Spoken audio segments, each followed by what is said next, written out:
Hello, kumusta po kayo? Ngayong umaga nga po, maaga kaming nagising kasi susunduin namin ang aming anak, si Sitoy. At dahil nandito siya, ako ang magluluto ngayon. Ang lulutuin ko ay isa sa mga paboritong ulam na niluluto ni Mama. Opo, ito nga po, pinakasimpleng pagluto ng hipon. Abay, syempre hindi tayo magpapauli. Dahil nandito tayo sa Pilipinas at madaming gantong fresh. Pumila ako ng 1 kilong fresh na hipon. Ang mga sangkap lang po pala nito ay garlic at soda, o ang ginamit ko dito ay Sprite.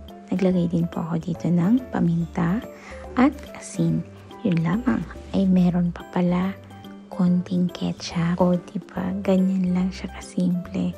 So, nagsalo-salo na nga kaming tatlo. Medyo mahirap nga po ang ulam namin kainin. Inabuti namin mag-asawa na subuan na lang ang aming anak. Siya po ay sobrang napakalambing at mabait na bata talaga. Habang sinusubuan namin siya, nung nakita niya yung pipino sa unahan, tinuturo niya na, sabi niya, papakain niya yun sa papa niya. Diba? Ang sweet niya. Habang sinusubuan namin siya, sinusubuan niya din kaming dalawa ng papa niya.